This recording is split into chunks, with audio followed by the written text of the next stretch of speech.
And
good morning. So today is debugging of RHINOCAM.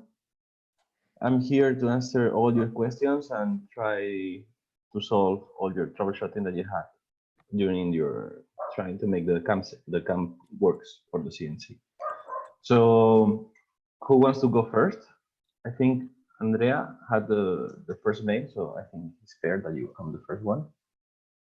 Mostly, I think that I'm missing a lot of the parameters you said in class.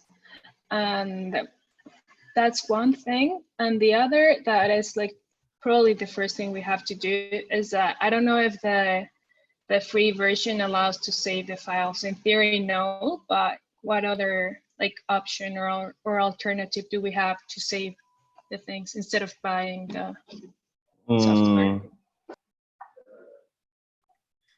So, Andrea, you want to share your screen and show us what you did?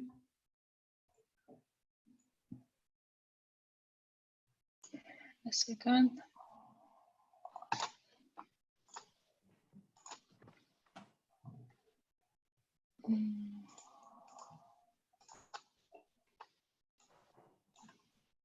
So basically I have this. I mean, that's and I've been like in the past years I worked with vCarve, and this is the way we do it normally. Right now in the video you showed us, or at least it's in the Fab Lab link to follow how to do things. The guy has his model like this, so I was thinking of just doing that first.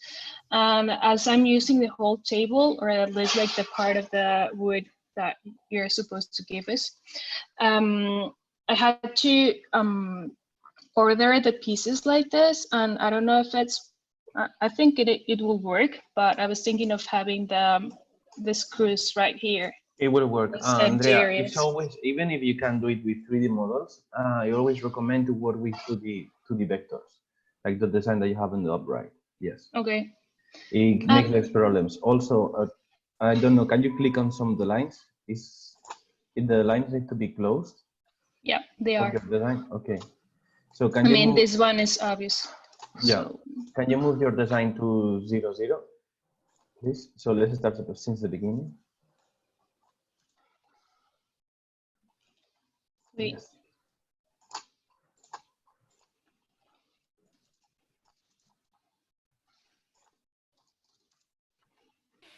Okay. So right here, I thing, already. What is the size of your board? It's here. Okay, you never want to cut until the edges. You always want to leave like 2 centimeters of offset of your material. Okay, so I should move this, right? Yes. So in this case, let's just consider that you have a bigger, just make an offset of the outer rectangle and consider that you have a bigger material, okay?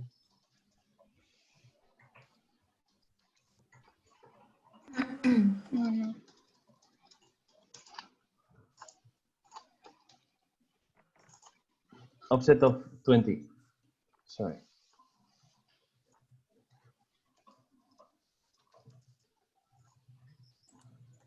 Okay, and now move everything to the corner again.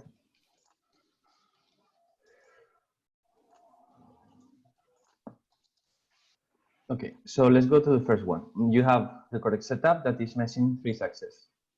Now you need to choose the post processor. The post processor that you have is not the good one. It needs to be CNC step BCN. I don't know if you already introduced it in your, no, you don't have it. So for that, we wrote our own post processor where you can download it. Actually, you can download it from my personal GitHub. I have a story there, so you can download it. I'm going to send you the link just in 1 second.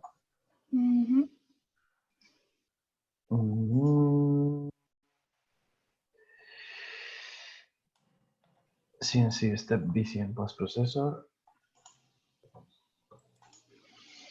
The link is in the chat.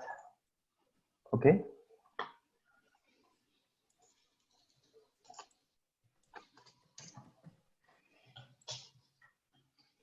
It's not working. What?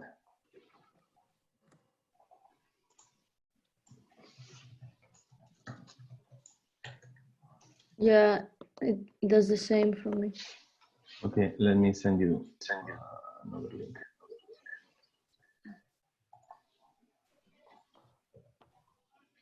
Can you go inside this one?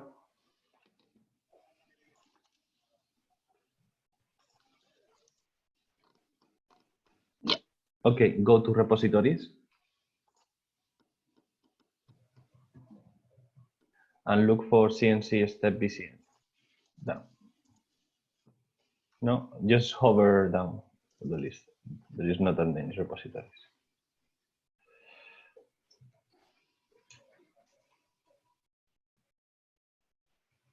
How did you say the name is? CNC step BCN or CNC post processor. CNC step post processor. Yeah. It's up, up, up, up, up. Ah, wait, maybe sorry. I forgot to make it public. It's private. That's why you don't see. Let me change make it public. That's why you don't see. I thought it was public. Sorry, my fault. Okay, now it's supposed to be public. If you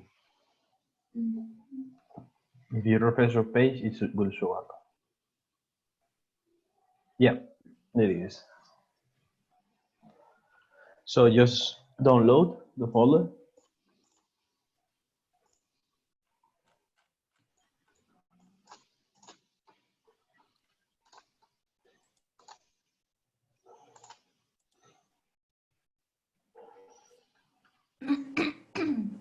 Unzip it.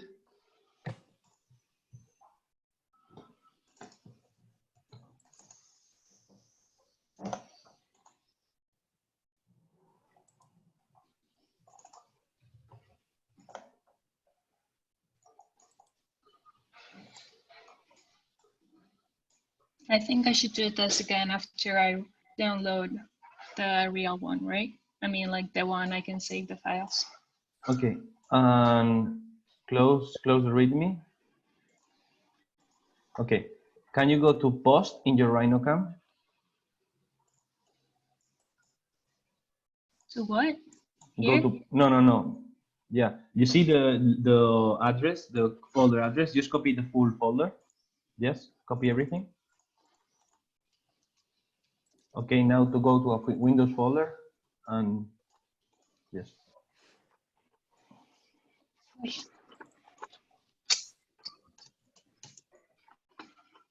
Okay, and you have to copy the SPM file that you just downloaded into that folder. Okay, and I probably you will need to close RHINOCAM and open it again, but just try to open this as it is.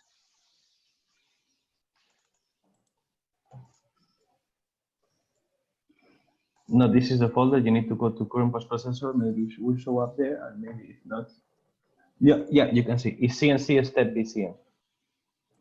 Down, yeah, that one. So this is the post processor for the CNC step machines that we have in the lab, both for P52 and P59 and P102. So now you need to choose stock.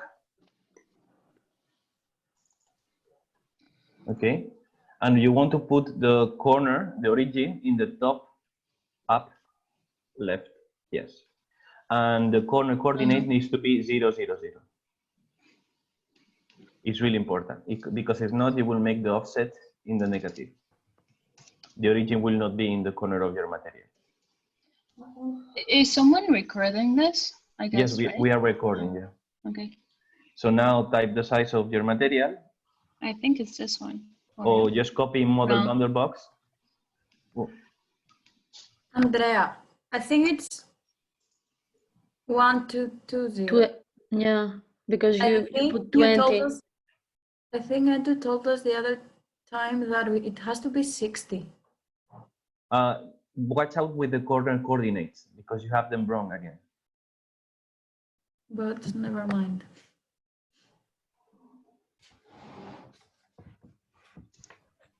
I don't know why that copy model bounding box doesn't work. Okay, just type the dimensions straightforward. And watch out the corner coordinate because it changes all the time. It's really, that is really something annoying.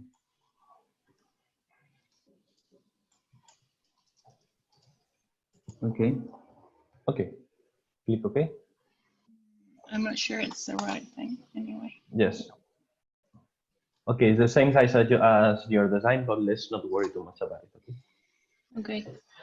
Okay. So let's make another strategies. I saw that you put some points. Yeah. Actually, the points are okay. You have 3 screws to place in those locations. And let's say you have already placed 4 screws, 1 on each corner of the material.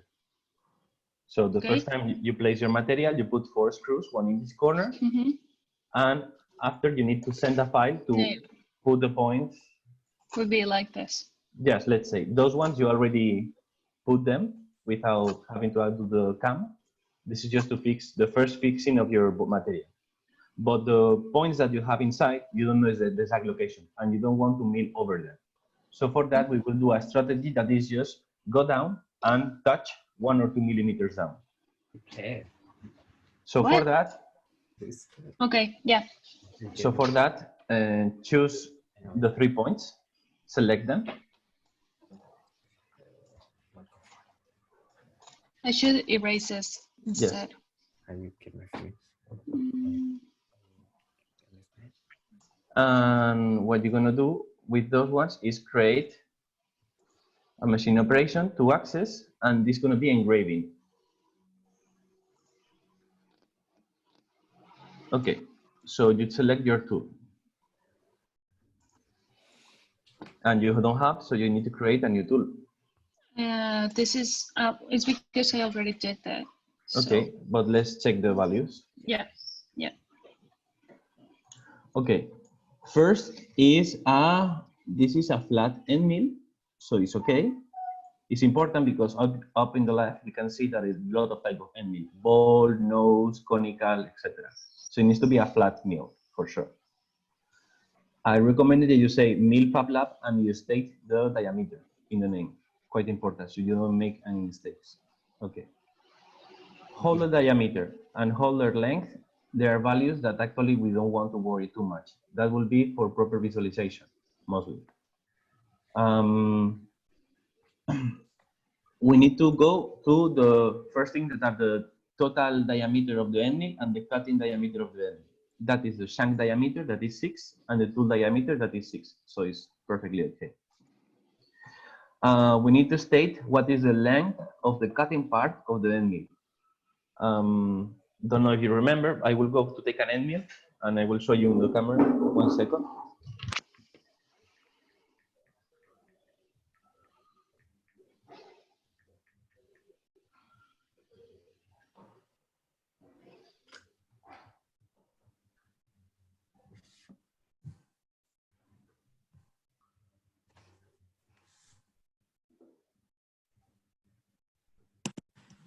Andrea, this is the engraving? No, This is, yeah, engraving, yes. But the thing is that in theory, or according to the video, it was like this before. So I had to add a new tool. And Yes, I have the Fab Lab and Meals at home. So actually, let's take this one and let's measure it. So for example, you don't know if you see, the first thing is to see is what is the cutting flatting length, flat length. So actually, let's take the caliper and I'm gonna measure what is the total cut length. So for this end mill, the flat length is 30. Flat length. Where is that? Alguien se echó un Flute sapo. length, right? The flute length? Yeah, flute length. Ah, 30. The total length of the end mill is 65. Okay.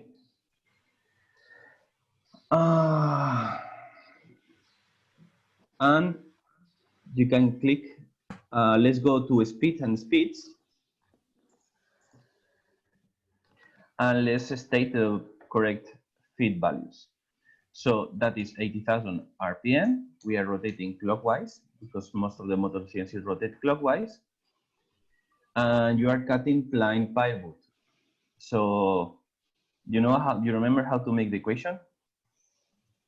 I remember it was, I mean, like we can search for it Okay. on the internet, but no idea. Is the chip load. So is the chip load, I'm gonna state the equation in the chat, okay?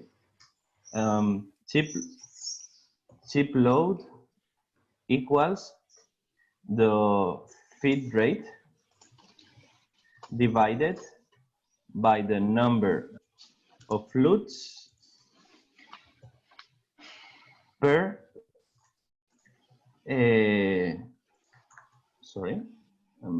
But we only have one flute, right? RPM, yes. So more or less for a plywood that we are using, that end mill that is going to be upcutter one flute, I already told you that the speed will be more or less around 5,000. Okay.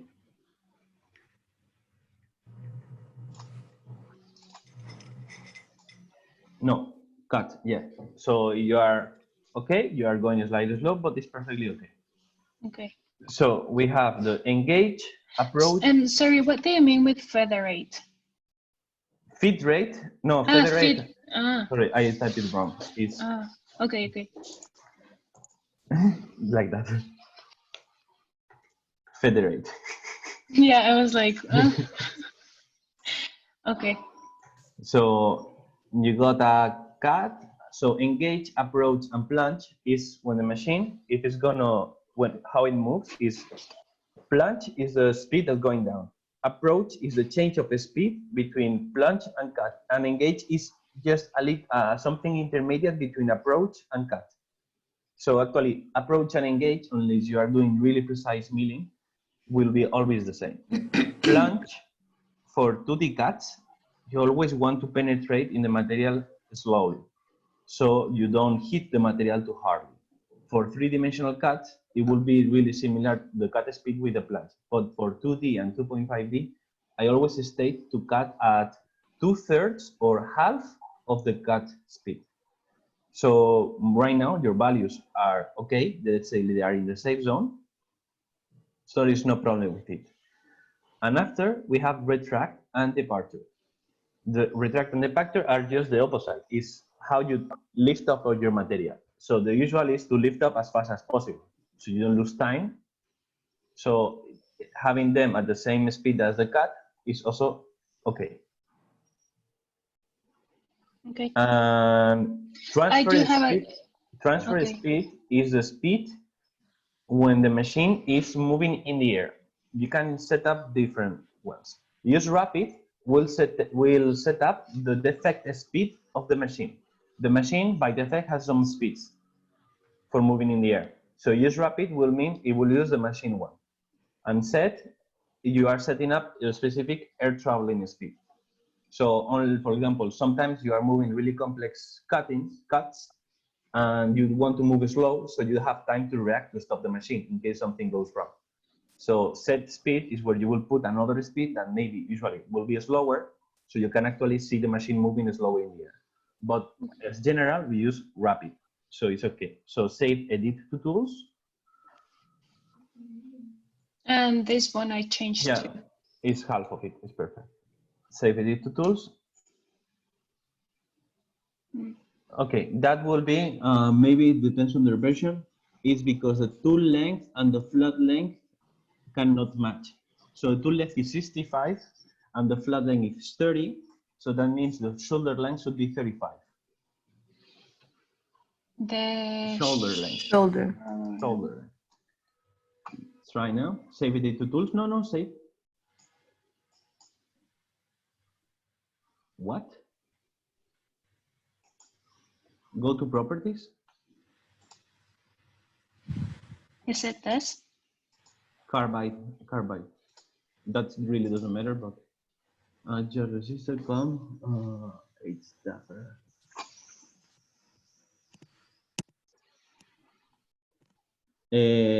Setup shoulder length to 5. 5? Yes. Save it to tools. I never seen this error.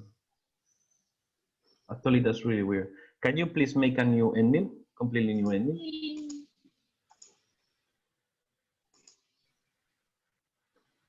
Okay.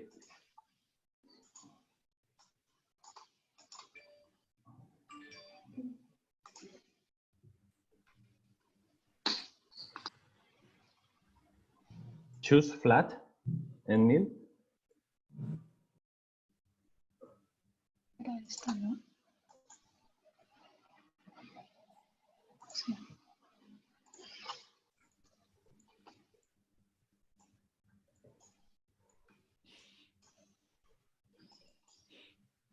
Can you repeat the parameters you said before? Tool Because I don't length remember 65, shoulder length 5, flat length 30.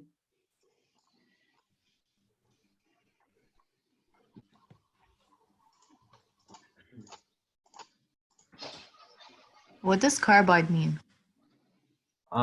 This is the material composition of the end mill. If HSS is high speed steel, it used to be the common because it's the cheapest one, and carbide is high speed reinforced with carbon. It's still carbon steel, so it's what we call carbide. They are more resistant and they cut better and they have a longer lifetime.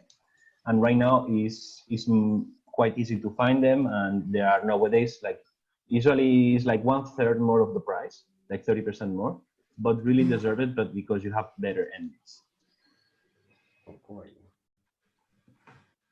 Okay. This is tool number. You know that some machines can automatically change the end mills. So if you have different end mills, you need to set up clearly which tool number is each end mill. So the machine can choose tool 1 and after stop and take another tool to 2 and after tool 3. In this case, as we have a manual tool change machine, we really don't care if they have the same tool number. This is, and especially it's a machine that everybody touches and always set up the different tool number for each end mill. So actually, we can use the same tool number, it's not a big deal. So click yes. Okay. How do I delete this? And bottom right, delete tool.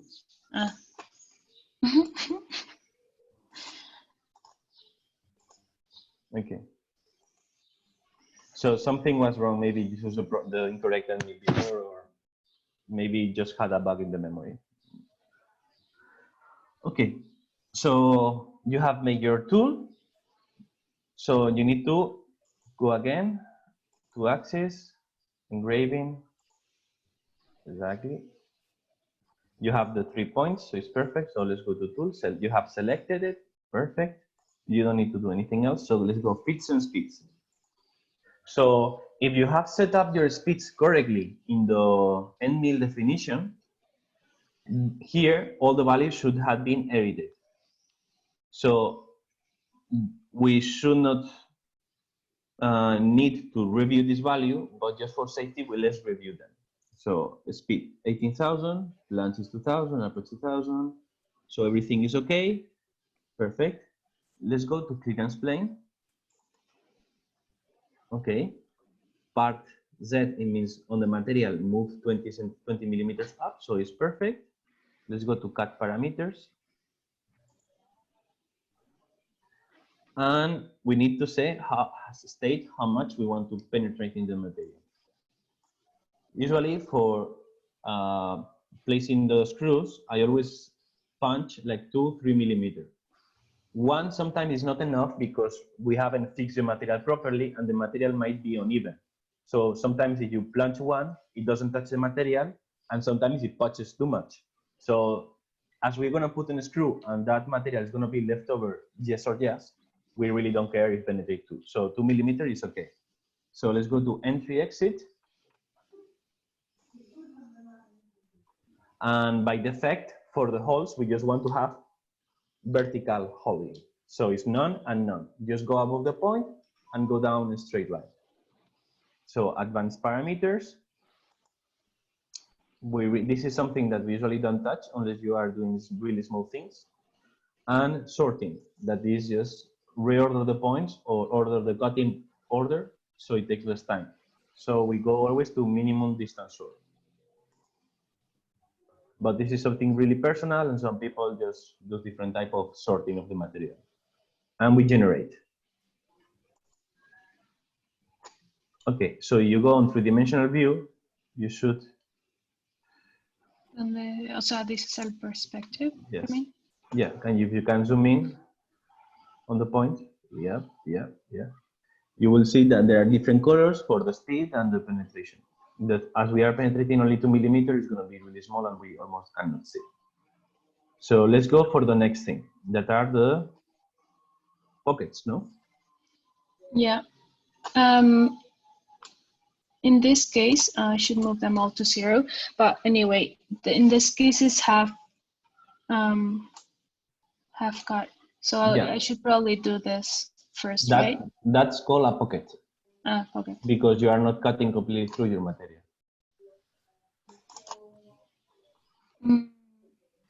So select, so it doesn't take too much time to calculate because also you are extending the window in Zoom, and usually it takes a lot of processing of your computer. Just choose 4 pockets.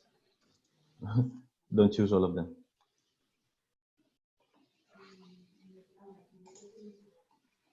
Or choose all of them. I'm sorry. No, sorry, really, sorry. that doesn't matter. Just this?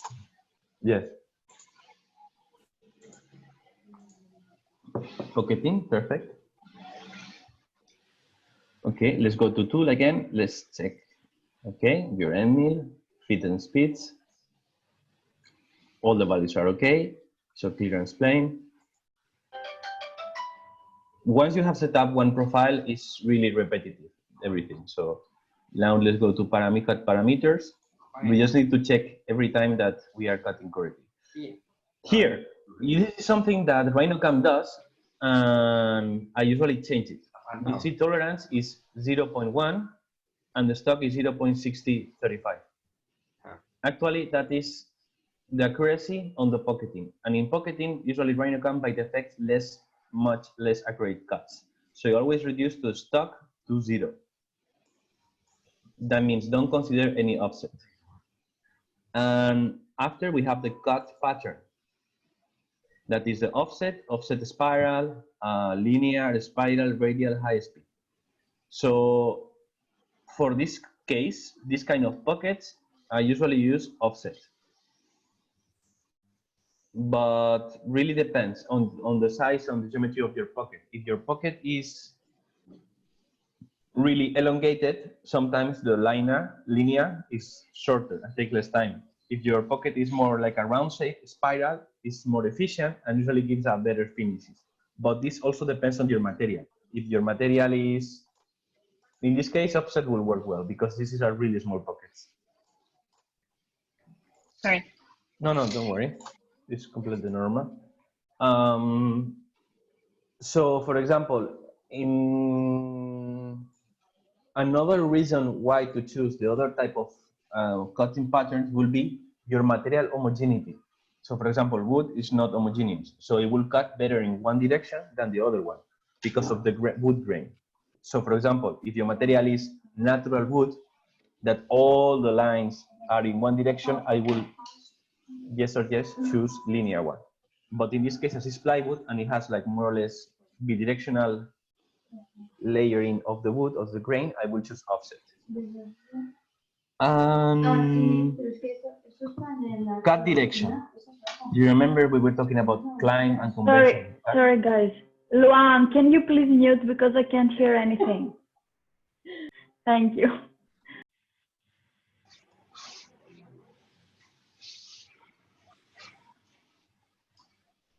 One second, guys. Sorry, like, we have also more people working here. So cut direction, we have climb, conventional, and mix. So usually when you have a style of cut, if you cut clockwise, you are cutting in climb. If you are cutting counterclockwise, you cutting in conventional. Mix, it means it will cut both directions just to try to save time. Usually, my personal taste and my personal way of doing things have told me along the years that it's always cut in just one style, not mixing them. RHINOCAM always tries to save time. So it's natural ply, and let's say you have a new brand end mill that cuts closely. So let's always try to cut in climb. Climb is the conventional, let's say. A start point, you want to start inside of your pocket or outside? Which part are you gonna be, is gonna be cut it away and not be left? The inner or the outer side, or the outer part of the cut? The inner one. I want to cut the inner, yeah. So when it means outside, it doesn't mean cut inside or outside. It means if you are cutting a hole, start in the middle and from the center, go to the surroundings, or the opposite, go from the outside to the center. Usually, from the center, that you're going to have smaller speeds and you have to penetrate, to punch on your material, that will be the worst cutted part. So actually, you want to always start in the inside and after have the movement smoothly go to the outside. So as general, you start in the inside. A step over distance is the tool diameter. It means how much we are moving in each offset. So 25%, it means with a 6 mil end mill diameter, you are cutting, what is 25% of it? Come on, 1.5 millimeters. So you usually want to use half of the end mill diameter or slightly less. So I usually state 40% of the tool diameter. Why? I'm gonna share my screen for a second, okay? Because I want to draw with a board this. So this is my material and we are cutting with the end mill. Format. Okay, so this is the center of the end mill. The rule of thumb tells us that we have to cut at half of the end mill diameter. You have to think that the end mill is moving in this direction, no? Cutting. But you have forces that are pushing the end mill backwards and also pushing it away from the material. Because it's the same that if you, when you are walking on the street and you bounce to the wall, what is happening? You are bounced back from the wall, no? Mm-hmm. So it happens the same. So actually, the end mill is pushed in this direction. And that can lead that if this is the side view of the end mill at really high speed is not straight, especially when you have something pushing on the side. The end mill is deflecting. That is something like this. This is really, really exaggerated, okay? But when this happens and really high speed is moving from this position to this position all the time, that's when you are cutting too fast and with too much percentage of the end mill in use, is called shattering. That is high speed frequency vibrations. And actually it's really easy to hear it on the machine, and you see like, that is called shattering, and it's something that you want to avoid. How you avoid it? By reducing the total length of the end mill that is in the air. So actually you mount your end mill as short as possible based on your material. Experiencia interesante, pero de pronto también hay una parte como de mediación, de catalogar, de Juanita. escribir la receta. So you cut with the end mill as deep inside the collet as possible, and also you do by reducing the total material that you are pushing your weight, your end mill. So you usually, when you input 40%, you are not exactly in the center of the end mill. So it has to work much less to actually cut. Just that 10% makes already a big difference. But for example, with materials that are aluminum, that are really hard, you want to cut usually with 10% of the end mill. So actually you reduce this effect. I'm gonna stop sharing my screen. But obviously that would take longer, right? Of course, that will take longer. For example, with foam, that is a really, really, really soft material, you can cut with 100% of the end mill. You will have to do another pass for cleaning because the cut will be rough, and you are cutting with the opposite side of the end mill in one direction. But what with foam you want to cut is all really fast, and after you do another cut, that is going to be the finishing one. So in foam you do a really fast and a rough one, and you do a finishing one for quality. Okay. But if you don't want to overthink too much, 40% for most of the woods is okay, unless you use magnolia or red walnut that are really, really hard. You can keep sharing your screen if you want.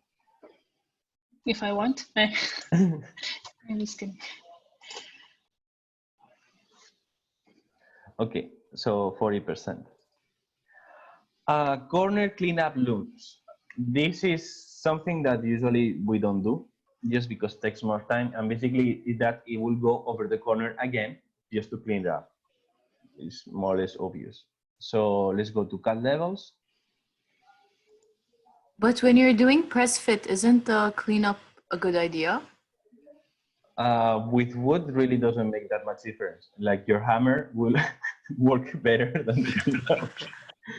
And actually, if you do the tolerance properly, you don't need that part. Okay, total cut depth. This is the total cut depth that you want to cut. How much? 12 millimeters. Okay, this is something that I don't like about RHINOCAM. You need to move the slider that is just under it, left and right, so it updates the values. Okay. Okay, and now we need It to... would be to finish that, right? No. Just Uh-huh. rough. It really, doesn't make any difference on, because we are only doing one cut. Okay. So now is a cut step down, like how much you want to cut in each cut. This, as rule of thumb, is always half of the end mill diameter. So if you have a 6 millimeter, you just move the slider, because usually your value is not a multiplier of your cut depth. So you want to put the closer one to 3. Okay. So da igual un poco. It's Sí. 6 plus, 6 minus. Exactly. So, I have a question. yes. Is your CNC very precise that when you put 12, it cuts the full material, or are you keeping a layer underneath? Because usually, like what we do is we cut extra to make sure that it goes all the way through. This... But I don't want to go all the way through right here. No, but Hala, that's a good question. That's not really about the machinery. Like the big machine, I think, can do a precision of 0.05 millimeters. So, and almost all the CNCs that you can find, they are really good enough below 0.1 millimeter, at least. So usually it's not about the machine itself, it's about the material properties and how you cut. Because when you cut a material, especially with a CNC, the end mill compresses the material because you are pushing it down. So material gets compressed in a really small scale, and when you release the pressure, that is the end mill pushing the material, it inflates a little bit, it bounces back. And that really depends on your material. Usually the softer the material, more that effect is enhanced, that harder materials, because harder materials usually can get less compressed. That is something that you can solve it by either modifying your design or overcutting a little bit more. So as I always want to keep control or how much I'm overcutting, I do it by design. Some people do this by cutting more in the post-processor, in the CAM. So Andrea, now we have to ask you a question.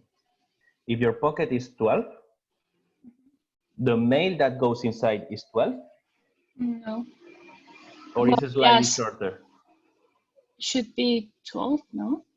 No, because the material gets expanded after cutting a little bit.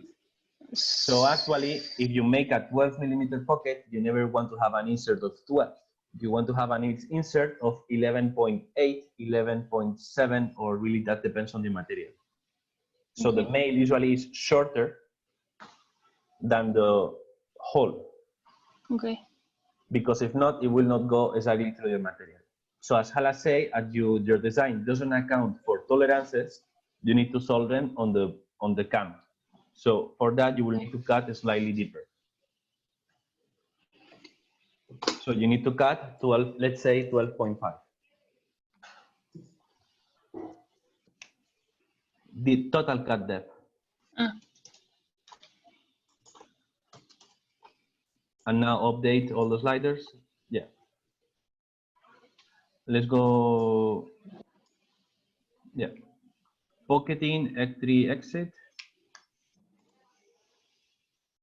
Usually the automatic pocketing is quite good. We almost never need to change. The values are good for wood. If your material is stronger, you might want to increase decrease the step of the angle of entry and make it longer, but we don't care too much. Let's go to advanced cut parameters. We don't need to do anything. And sorting, so it takes less time. Minimum distance sort. Okay, and generate. So now if you zoom in, you will be able to see the 4 steps or 5 steps that the processor has done. Okay, you see the blue part is quite important. That can you measure the diameter of your dog bone, please?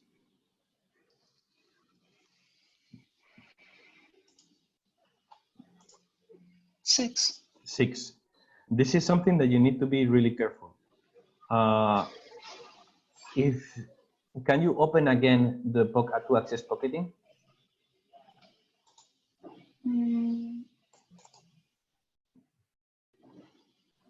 Okay, go to tolerance and stock. If those values are high and your space is exactly 6 millimeter, the end mill will not have a space to fit inside. Let's say you have a hole of 6 millimeter and you have an end mill of 6 millimeter, they match perfect. But in the calculation of how the vector works, as you see on the image, on the drawing on the right, it's not exactly fitting your vector. It's approximating your vector in a different way. And that is the tolerance and the stock. So you need to be sure that the end mill always goes inside and double check that the end mill goes inside the dog bones. Because it happens a lot of time that people don't check this and they cut it and magically the dog bones are not there, even if they were there in the vector file. So it should be like 6.2? No, actually right now, I think, let's see with the simulation, but it's already doing the dog bone because we can see that is going inside and going out. So cancel that, and let's simulate it. So can you around here, right? Right click on the two-axis pocketing and click simulate.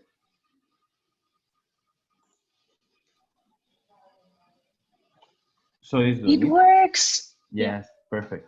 It's really important to check these kind of things because if there are really, really silly mistakes, and that might screw up a lot of your job. So let's go now to make the next toolpath. How do I exit the simulation? You don't need, just No. click on another engraving. Click on engraving, yeah. Go to setup. But I don't see my model. This is about the bottom down tools that you have on the under part. You see, under axis pocketing, you have different things to visualize. Down, down, down. So the second one is the material stock visibility. Yes. So this is to preview air part movements, materials, the simulations, exactly, and different things. Okay. Has disappeared, so open everything. Actually, you can close the tool part. You don't need it. Okay. Yes. So let's go to now to the inner cuts, no? This? Yes. There are different ways of doing this. You could either do a line cut, an inner cut, or you do a pocket. When to choose each one of them? Because you can do a pocket and cut through all your material, and will be the same result as the offset, as the cut in the inside. What will be the difference? One will leave a little bit of material inside. No? But in that, I mean, right here in this case, I don't want to leave material inside. No, but they will leave a little bit of material, but it's not going to be connected to anything. Ah, okay. Why? Because we have a 6 mil diameter end mill, no? And you are cutting in one side and you are cutting in the other side because you have a, let's say, a rectangle.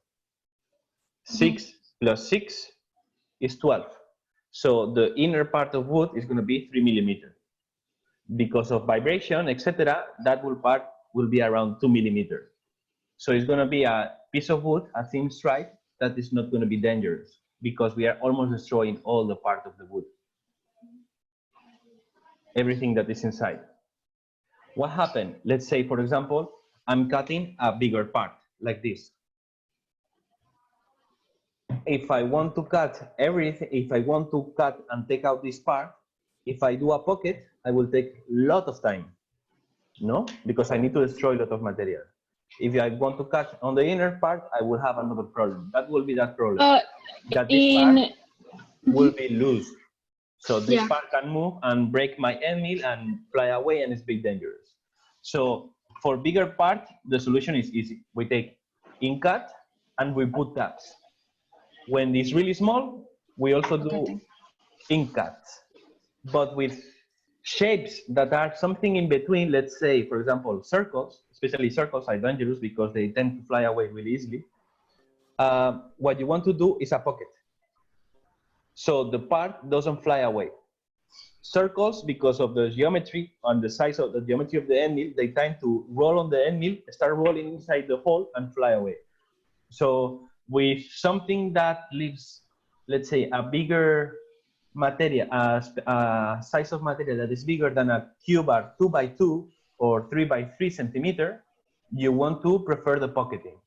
If the material is bigger than 10 by 10 centimeters, you do a in cut and you put tabs to avoid that material flies away. This is just about, really depends on your file that you are cutting.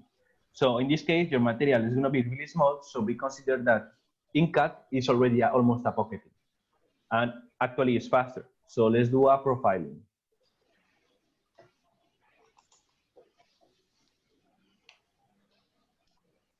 Okay.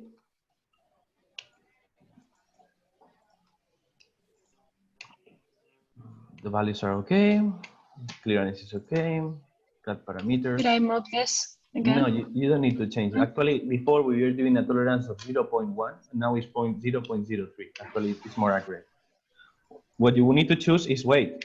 Don't run that fast.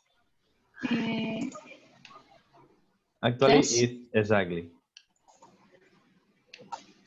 And that's it. So now you need to choose the total depth. And your material is 15. You have measured with a caliper, and you are the luckiest girl ever in the world. And your material is exactly 15. So let's always overcut a little bit more. Cut 15.5. Usually a state half millimeter more. And if the sacrificial bed of the machine is really uneven, I will put 1 millimeter. But let's say you have a new, more or less in good quality sacrificial board. Total cut depth 15.5. Update the cut depth control and the rough part. No, half of it, always. Half of the end mill. Okay. Ah, the end mill. Ah, perdón. Ahí Yes. está. Okay. It's okay. Entry exit. Okay. This is something that you need to be careful about, because now how the end mill enters your design it has different styles. None is vertical, the same as the engraving. Goes on the top and enters. That is something that we always want to avoid, especially, for example, if you are using a down cutter. In this case, you are not using a down cutter because you have holes. But let's say your design has a down cut design and you are using a down cut end mill. So none is something that you always want to avoid. In general, also for up cutters, you always prefer to enter smooth fill in the material. So there are different types: line and arcs and along path. Line and arcs are nice if you have enough space in between the parts, because it enters in the outer leftover part of your material, and after, when it has reached the 3 millimeters depth of the first cut, enters your material.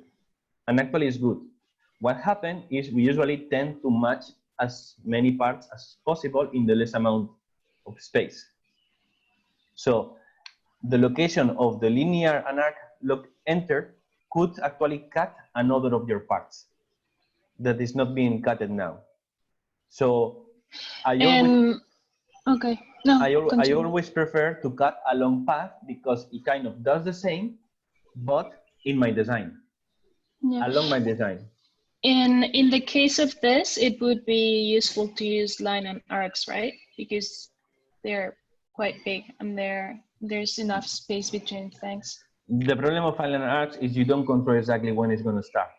So I always prefer to enter a long path and keep the same thing. I want to keep things under control. Okay.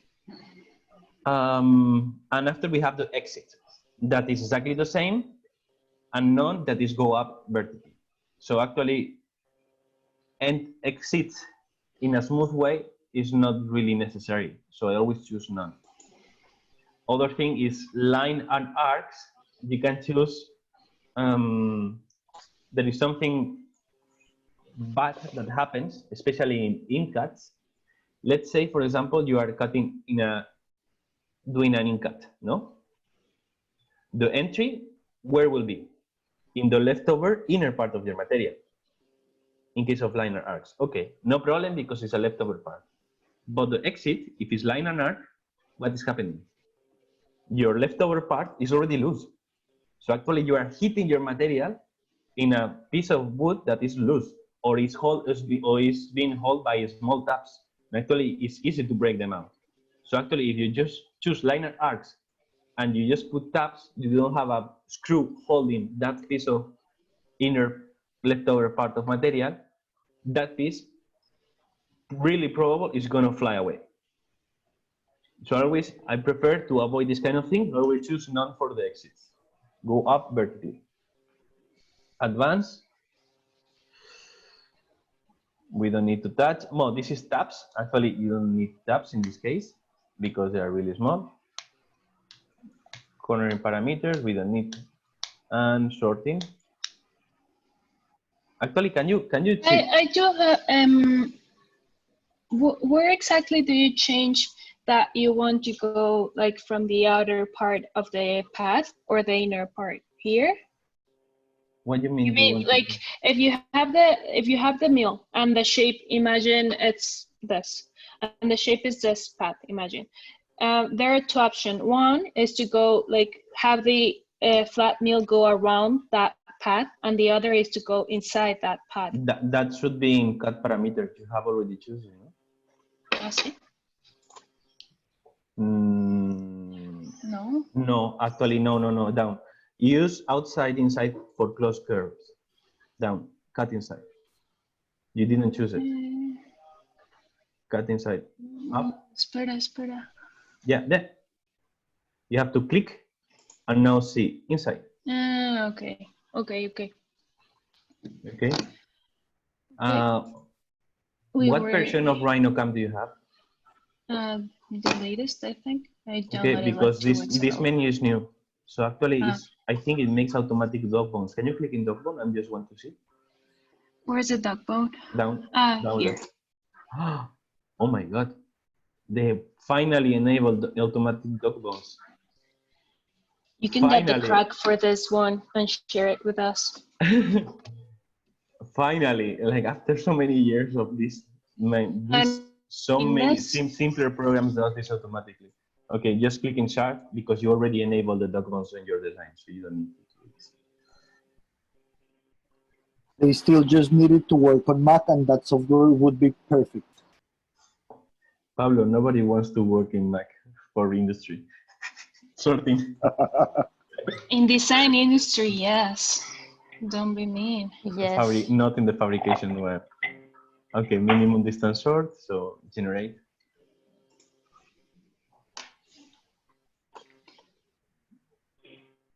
Okay, simulate it, just in case. You need to select your material. No, you have to activate that part, yes, exactly. Going really slow.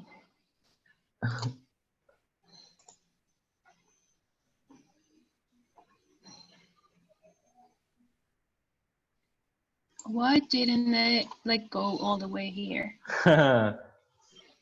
Why? What we just talked before, you have a diameter of 6 exactly. Yeah. So actually, this is okay. This is something as easy to avoid as actually. What can you measure the thickness of your dog bone of the whole hole, please? The total, yeah, in the sentence. Okay, do you really think this was going to work? Maybe because no. if you have a 15mm boot and your hole is 15mm because of the material expansion, for sure it's not going to fit. So actually, your design needs to have the tolerances. So easy tip I can give you is just offset everything 0.2. Okay. And that will solve all your problems. 0.2 because you have to count that 0.2 of general offset is 0.2 on one side, 0.2 on the other side, so that means like 0.4, 0.5. Andrea, this is not a magic number. It's something that will help you, but you need to test a lot. Depends on your material and your material thickness. Okay. And no, never mind. Okay. Another thing is when you do a toolpath, you see they are all called exactly the same. It says 2.5 axis pocketing. Name them properly. Because if not, you don't know exactly what you're doing. This is easy when you have 3 toolpaths, but you can reach with a design that has easily like 30 or 20 toolpaths, and you will really not know what each one of those are doing.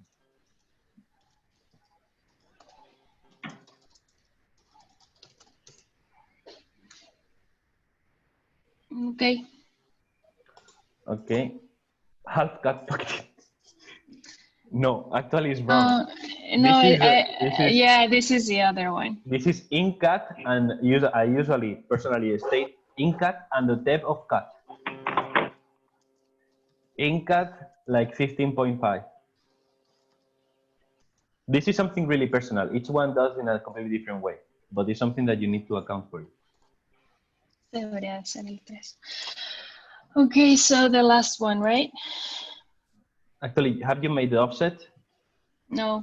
Okay, do it, and let's see if your problem is solved or not. And think that you will have to do this for most of the parts of your design. And in case of the inner cuts, you will need to offset to the outside. And in case of the outer cuts, you will need to do the offset to the inside.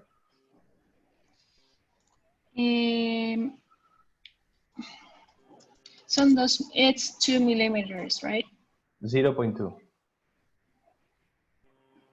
But do it first in the inner parts, in the in cuts. Yeah, I have to change everything. Actually, maybe it's too big, but let's just offset 0.1. And let's say you it's have, because I had to. actually no, 0.2.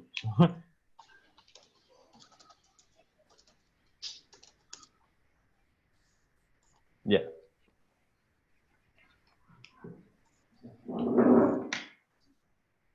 Control geometry. Remove all and select curve. Okay, click enter, generate.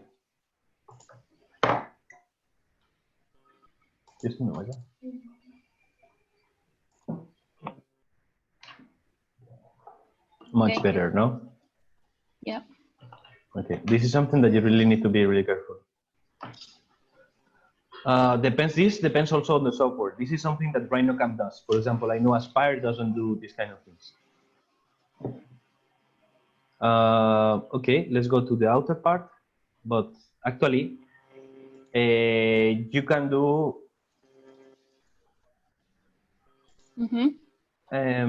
what you can do is copy the in-cut toolpath and just change the part that it says in-cut or out-cut. No? Yeah. Just rename it before.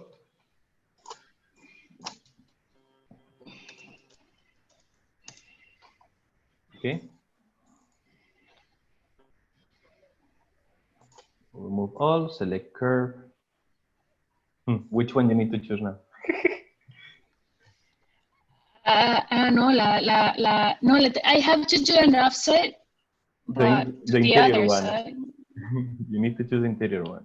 No, but I mean, I did the offset to the outside. So this one is like right exactly, like, well, never mind.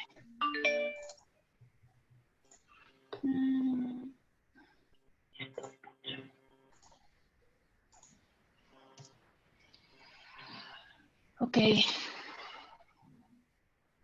Okay. Wait, we need to change more things. So open completely. No, you need to choose the folder so you can open everything.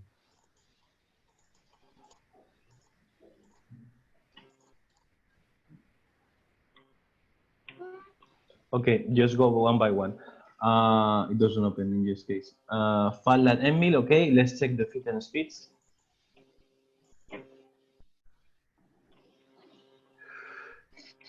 Okay, now it opens, super weird. Okay, clearance plane, it's okay. Cut parameters, this is the where you need to change the things. Now you need to cut outside. Yes, exactly. Let's go to cut levels. Okay, everything's perfect. Let's go to entry exit. It's a long path, the exit is none, so it's okay. Advanced cut parameters. Okay, tabs.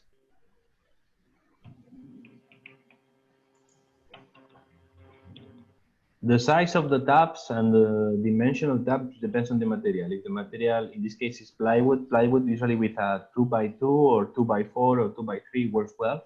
2x4, let's consider that is quite good. And number of bridges. So in this case, I always state to have at least 4 bridges. Why? Because in case one breaks, we will still have 3. If you have 2 and 1 breaks, the part will be loose. If you have 3 and 1 is not cut well, you have 2 and that's not enough. So we choose 4. Okay. And we can ignore cornering parameters and sorting because we only have one part right now. So let's click in generate.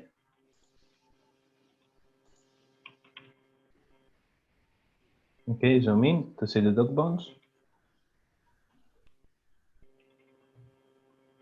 Seems good, so let's simulate.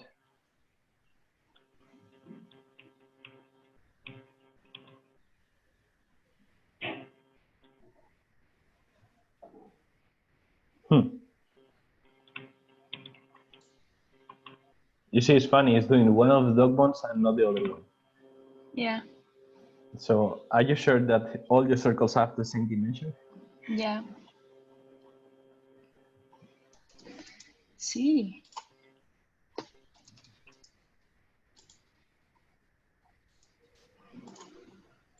Yes. I mean, 6. I know it's wrong. I have to change it, but still, Yeah, you need to they change all it. have the same dimensions. This probably have to do with the type of cut. If you are doing conventional or on climb, RHINOCAM makes a difference when it interpolates the vectors.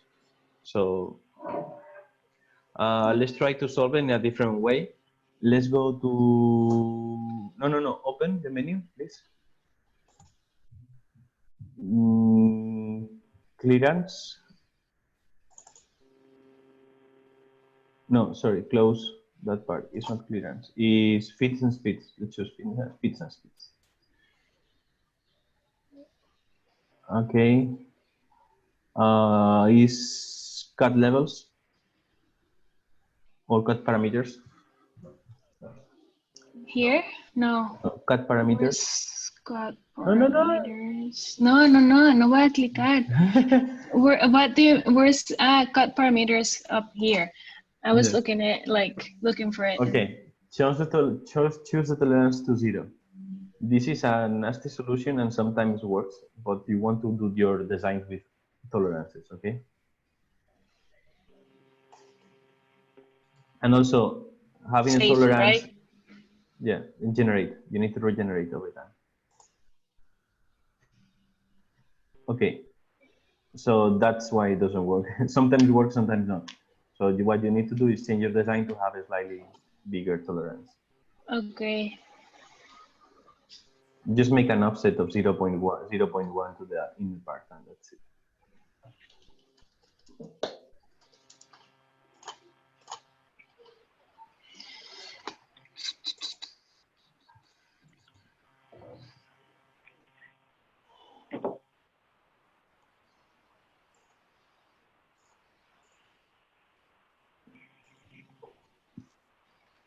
Okay, you have to go cut parameters and take away the 0.01 or okay, generate.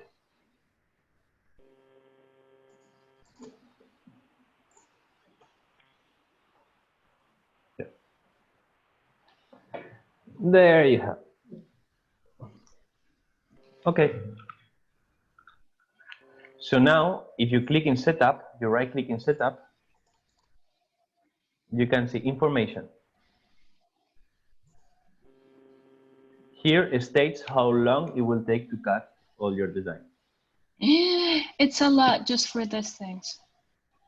Yes, we are cutting quite slowly, actually. Like we are going at the slowest speed of the machine. And actually the one that takes the most is the pocketings. Yeah, usually the pocketings takes more time.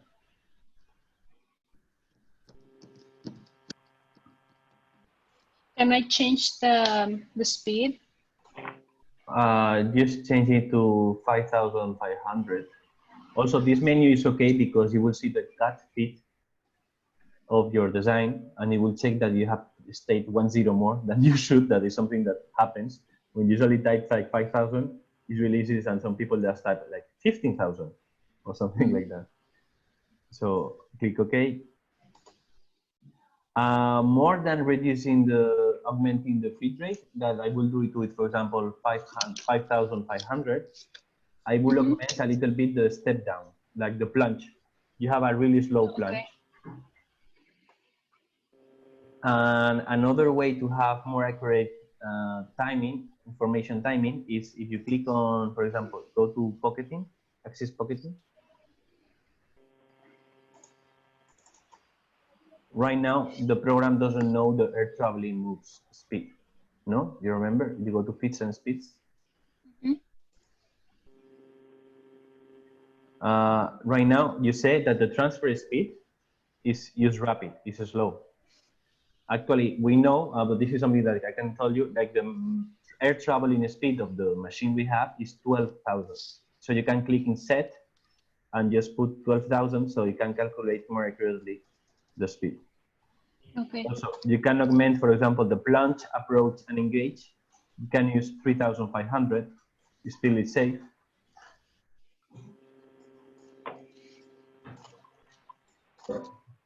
And cut to 5,500 and the retract and departure the same.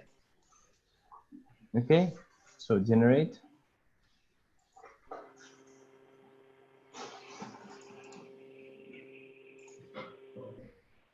Well, Small tweaks, eh? yeah. So In theory, how long do we have? I mean, like, how long can we use the machine when we go back? as much as you want and you book it. Okay. Unless for lunchtime, no, you cannot use it. You can use it. Usually the hours of the machine is from 10 to 7 because we tend to close the machine at 7 or 7:30 to have the cleanup and saving everything. Okay. Now you need to export your design. So you go to setup, but first, wait. You need to order your cuts. They are not in order. So engraving goes the first one.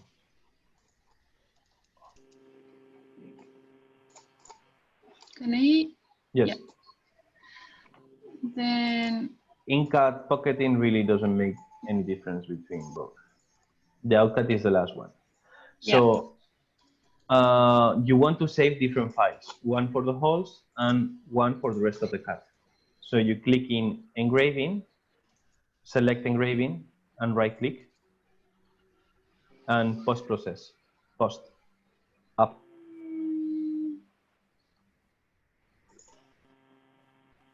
Well, yeah, that's the thing. Yeah, and you basically opens up the saving folder, you select the name that you want to save, and that's it. Mm-hmm. And with the other ones, would be something like this, right? Exactly. You just choose all of them and just post. Okay. Okay. Yeah. Good. I think that's it. I mean, like, I do have to change a lot of things. So when I have the good mode instead of demo mode, I'll do it again. Okay.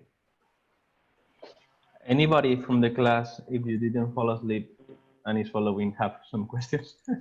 I have the most annoying question. So Yes. if we cannot use RHINOCAM, like if we cannot, like, because we have Mac, yeah, I know what you're gonna say, but No, Daphne, I'm not a Windows native at all. No. I also use Mac. I mean, it makes sense. I'm not saying that. I mean, we should have had, like, we knew that some things don't work, so it's our problem. But what I'm saying is there another program or something we can do? Yeah, Natalia asked me about, and also Laura, and you can install Wine. That is a kind of, not an emulator, but make a loss compatibility between Windows and Mac programs. And if you don't want to go that further, actually, the only option that I know for Mac processing of CAM is Fusion. Fusion 360 has a CAM processor. The problem is we don't have the post processor for Fusion of the machine that we have in the lab. Okay, so. But wait, say that actually the post processor that we have with RHINOCAM is because I found a guy that wrote a post processor for Fusion for this machine. And this is the one that I took as example to make the RHINOCAM one. Okay. I know it's a lot. And actually, Santi, just this morning, I sent him, we are setting up a computer that you can access remotely. That is a Windows, so you can do it connecting to a Windows computer from your home. Okay. I don't know what is the state. I'm going to ask him just right now. Yeah, because I was gonna say that while you were talking, I was trying to install Wine and Wine Butler and everything, and it appears an error. And I think it's the same error that Laura sent you in the email. But Wine Bottler does, yeah, makes certain things work for Mac, but not everything, no? not everything. Yes. Because I've tried it, but not like with softwares. Okay, I'm asking Sandy, but it's not asking because it's the one who has another laptop at home. I only have this one.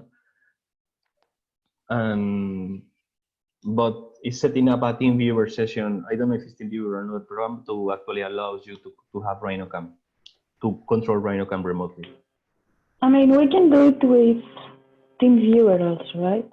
Yes. Yeah, but you know, it's setting up another one that is not TeamViewer, it's open source. That's all. No, I mean, like, I have an extra computer or somebody. I don't know, Daphne, if you want to do it through TeamViewer. Oh, okay. Imagine that. You can Yeah, control I mean, Andrea's computer. yeah, no, but I mean, Right. it is a solution if one has, and maybe we can like to make the files. I'm gonna rent it. But it's like, Like, I need slots and everything. Oh, these An Greeks hour always a thinking beer. about money. well, It's gonna be free, Edu. we are very resourceful. And then we have Pablo, just here money and collect. Recuerdos. Pablo, you're muted. Yeah, no, it's just the promos that appear in Netflix. No. So, I'm just saying that you're no, talking Andrea. about money and you connect. No, I was gonna also say what you were saying that, oh, those Greeks. What's up with the Greeks now? What is So, this racism? Edu, you said we are able to do it in Fusion also? You can do it in Fusion, but you need to install the post processor for this machine. And I found it that guy did the compatibility for the CNC step Raptor, but it was a German forum or Fusion. So I used Google Translate to actually go to the files. German translation is not a problem. Oh, sassy.